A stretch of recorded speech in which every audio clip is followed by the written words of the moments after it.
Il existe des pensées, des émotions, et même des personnes qui n'ont de pouvoir sur toi que parce que tu les nourris toi-même.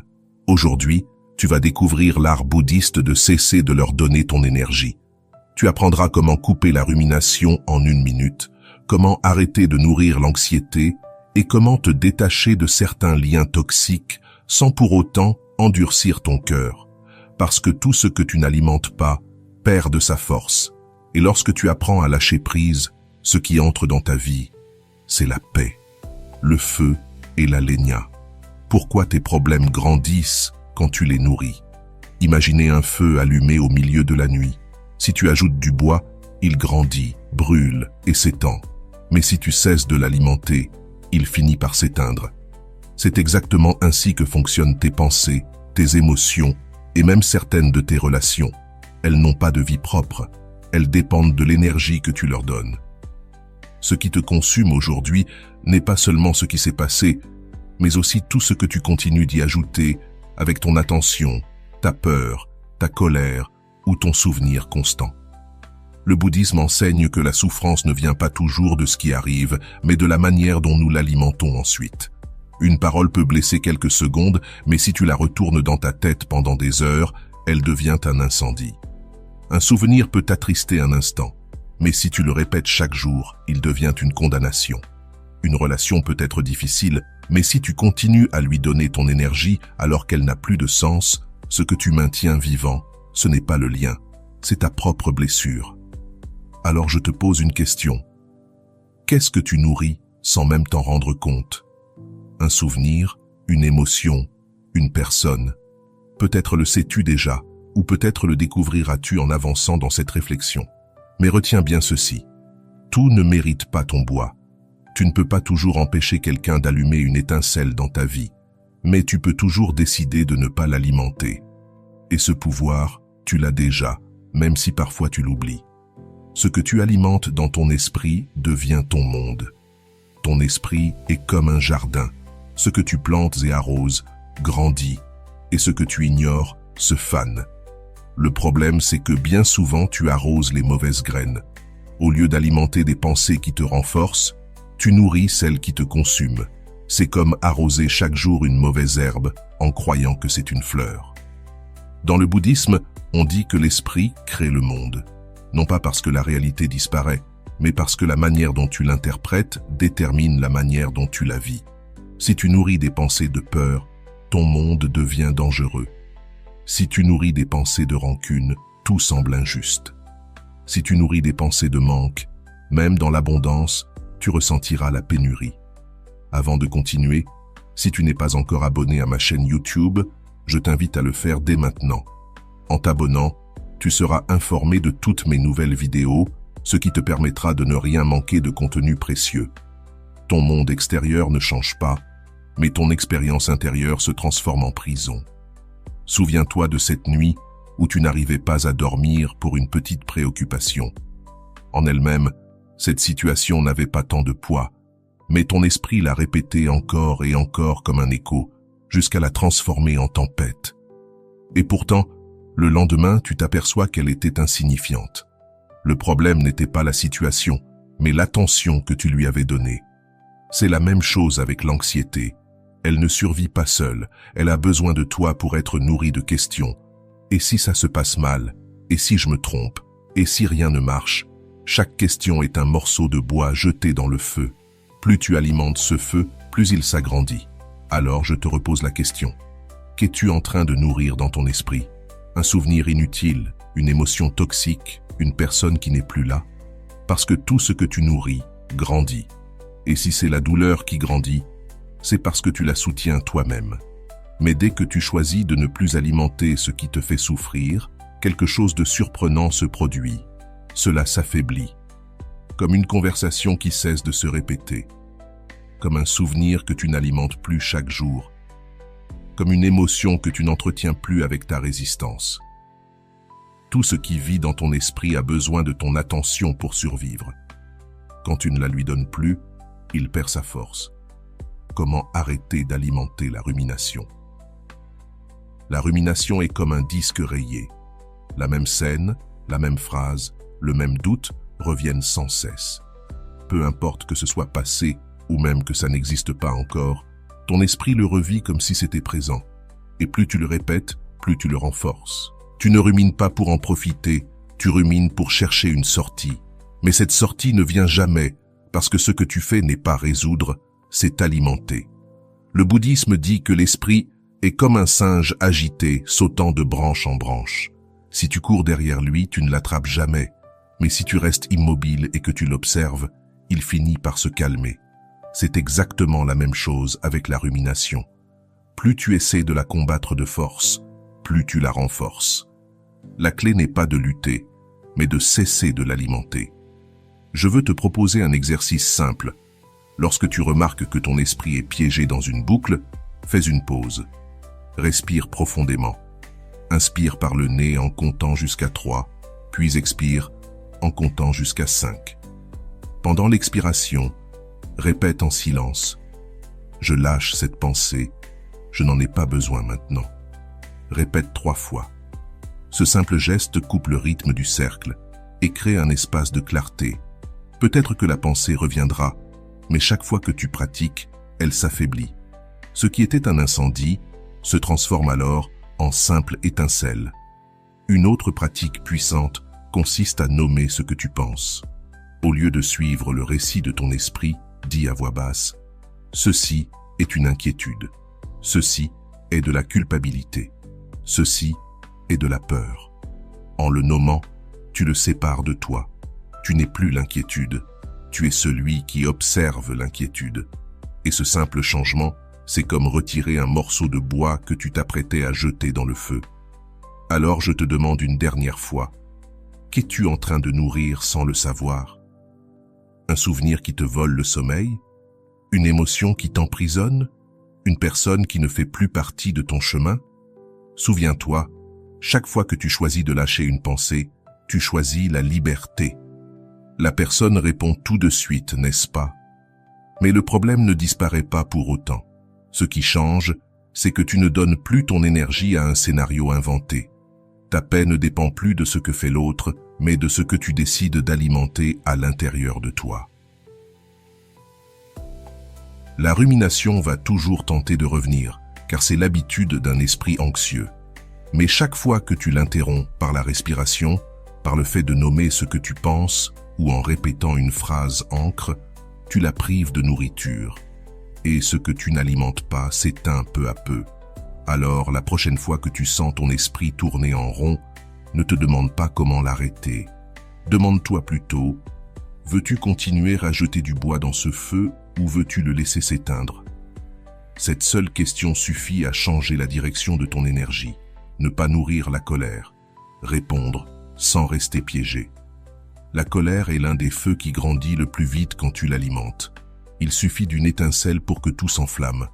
Un mot inattendu, un regard mal interprété, une injustice face à laquelle tu penses ne pas pouvoir te taire. La colère surgit en quelques secondes, et si tu la nourris, elle peut t'accompagner des heures, des jours, voire des années. Ce n'est pas l'offense en elle-même qui détruit ta paix, mais le temps que tu passes à la répéter dans ton esprit, à la revivre encore et encore, comme si tu pouvais changer le passé. Le bouddhisme enseigne que la colère est comme un charbon ardent. Si tu le tiens trop longtemps en pensant le lancer sur quelqu'un, la première personne qui se brûle, c'est toi. Et souvent, ce charbon n'atteint jamais l'autre. Mais toi, tu es déjà couvert de cendres. Une histoire illustre parfaitement cela. Un homme insulta Bouddha devant tout le monde, espérant le provoquer. Bouddha le regarda avec sérénité et dit « Si quelqu'un t'offre un cadeau et que tu ne l'acceptes pas, à qui appartient ce cadeau ?» L'homme répondit « À celui qui l'a offert. » Alors Bouddha conclut « Je choisis donc de ne pas accepter tes insultes, elles restent à toi. Voilà l'essence de ne pas nourrir la colère, se rappeler que tu n'as pas à accepter tout ce qu'on te lance. Imagine, par exemple, qu'un conducteur te coupe la route. Tu ne le connais pas, tu ne le reverras jamais. Pourtant, tu peux passer toute la matinée en colère, racontant l'incident à tous ceux que tu croises. Qu'as-tu fait? Tu as nourri cette petite étincelle jusqu'à la transformer en incendie. L'autre a continué sa route, Mais toi, tu es resté prisonnier du feu. C'est la même chose dans les relations proches. Une dispute avec ton partenaire ou un membre de ta famille peut commencer par une simple broutille et finir en bataille rangée. Bien souvent, ce qui prolonge le conflit, ce n'est pas ce qui a été dit, mais l'orgueil de ne pas vouloir lâcher prise. Le feu brûle parce que chacun continue d'ajouter du bois, une critique, une réponse sèche, un silence lourd. Si l'un des deux cessait d'alimenter la colère, le feu s'éteindrait de lui-même. Alors pose-toi cette question. Qu'es-tu en train de nourrir sans t'en rendre compte? Un souvenir, une émotion, une personne. Si tu réalises que c'est la colère, retiens ceci. Elle ne disparaît pas avec plus de colère. Elle disparaît quand tu choisis de ne plus la nourrir. La pratique est simple mais puissante. Quand tu sens la rage monter, respire profondément et dis-toi en silence « Je ne ramasse pas ce charbon ». Répète-le 3 fois en relâchant les épaules et en détendant ta mâchoire. Ce geste interrompt le cycle avant qu'il ne devienne incontrôlable. Peut-être que l'autre continuera à parler. Peut-être que la situation ne changera pas immédiatement. Mais en toi, il n'y a plus de feu. Il y a de l'espace. Ne pas nourrir la colère ne signifie pas être passif ou laisser les autres te blesser. Cela signifie répondre avec calme au lieu de réagir avec rage. Cela signifie poser une limite ferme sans crier, savoir se retirer quand rester ne ferait qu'alimenter le feu. Ce n'est pas de la faiblesse, c'est une force contenue. Et cette force transforme ta vie. Souviens-toi, la colère est un feu qui consume d'abord celui qui l'alimente. Chaque fois que tu choisis de ne plus y jeter de bois, tu te sauves toi-même. Et tu découvres peu à peu que ce qui te paraissait une flamme impossible à éteindre n'était en réalité qu'un charbon qui avait besoin de ton attention pour continuer à brûler. Ne pas nourrir la culpabilité ni la peur du regard des autres. Il existe d'autres feux plus discrets qui ne s'allument pas par une insulte ou une dispute, mais en silence, à l'intérieur de toi. La culpabilité et la peur du « qu'en dira-t-on » sont 2 braises qui semblent petites, mais si tu les nourris, elles peuvent brûler des années.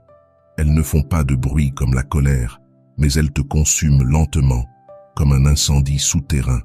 La culpabilité naît quand tu penses ne pas avoir donné assez, quand tu crois avoir échoué à quelqu'un, ou encore quand tu choisis de prendre soin de toi et qu'une voix intérieure murmure « tu es égoïste ».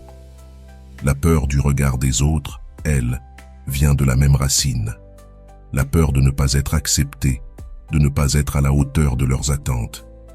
Chaque fois que tu répètes ces phrases dans ton esprit, chaque fois que tu agis pour plaire, tu ajoutes du bois à un feu qui ne sera jamais rassasié.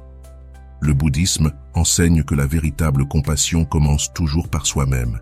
Si tu te détruis pour porter les autres, ce n'est pas de la compassion, c'est de l'attachement déguisé. Et si tu vis pour l'opinion des autres, tu ne vis pas ta vie, tu vis la leur. La culpabilité et la peur du regard des autres ne s'éteignent pas par plus de sacrifices, mais quand tu arrêtes de les nourrir avec ton attention. Imagine que quelqu'un proche de toi te demande quelque chose que tu ne peux pas donner. Tu dis non, et immédiatement la culpabilité apparaît. J'aurais dû céder, peut-être qu'il avait plus besoin que je ne le pensais.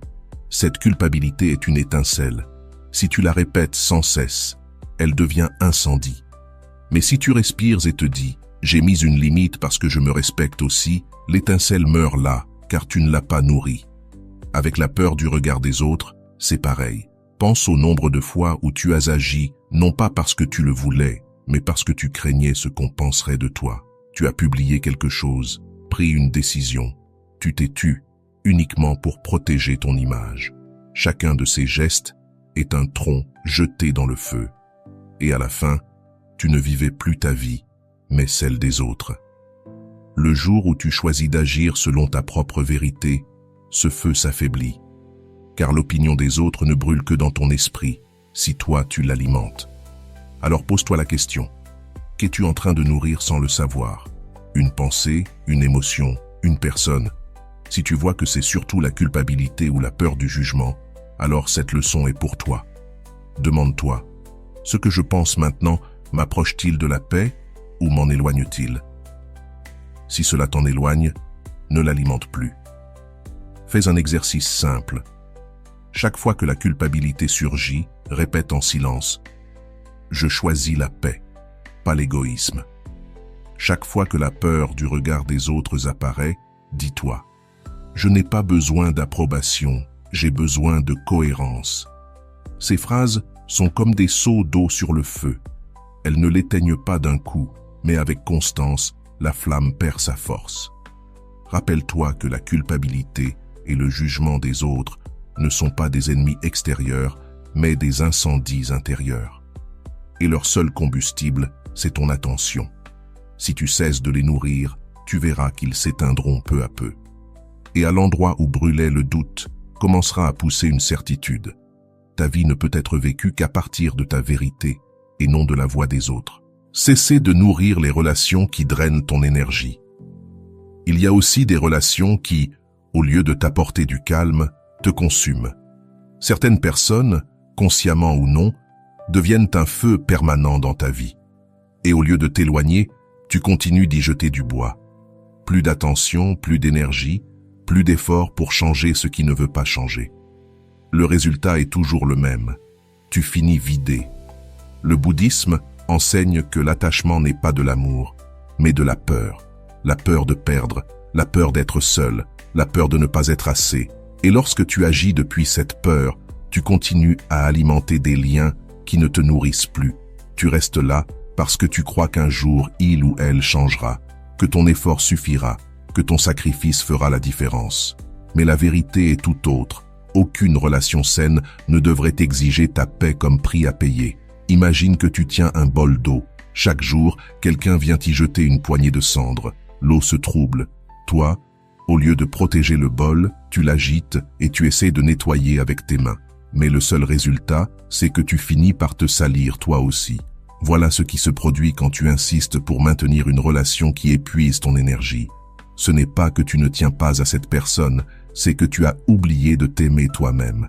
Et c'est ici que beaucoup se trompent. Lâcher quelqu'un ne signifie pas cesser de l'aimer, cela signifie simplement refuser de nourrir un lien qui te détruit. Tu peux aimer sans posséder.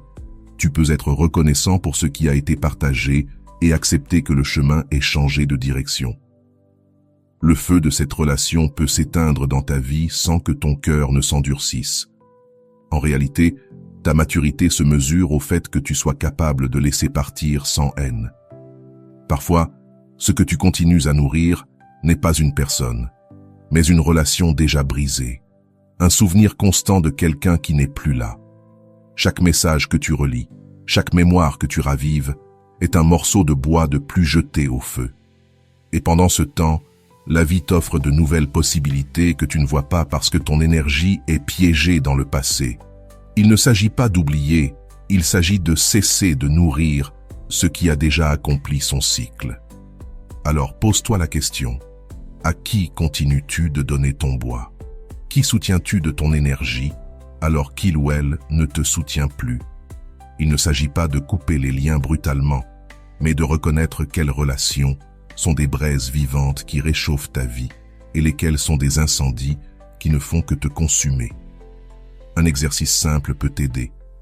Ferme les yeux, pense à la personne qui te draine, respire profondément et dis en silence « Je te remercie pour ce que tu as apporté. Je te laisse libre, je me laisse libre. » Répète-le autant de fois que nécessaire. Chaque répétition est comme un seau d'eau versé sur ce feu. Peu à peu, tu sentiras que l'intensité diminue et qu'à sa place grandit un espace plus léger, plus à toi. N'oublie jamais ceci. Ne laisse pas la routine t'enchaîner à un incendie. Les relations qui en valent la peine sont celles qui t'apportent de la chaleur sans te brûler. Celles qui te consument ne survivent que si tu continues de les nourrir et tu as le droit de cesser de leur donner du bois. Le rituel quotidien du détachement. Le détachement n'arrive pas du jour au lendemain, c'est une pratique. Comme tu entraînes ton corps avec des répétitions, tu entraînes aussi ton esprit avec des gestes quotidiens. Voici un rituel simple qui ne prendra pas plus de 10 minutes et qui, répété chaque jour, éteindra progressivement les feux qui te consument. Commence par la respiration. Assieds-toi en silence, ferme les yeux et inspire profondément 3 fois. À chaque expiration, Imagine que tu souffles sur une flamme que tu veux affaiblir.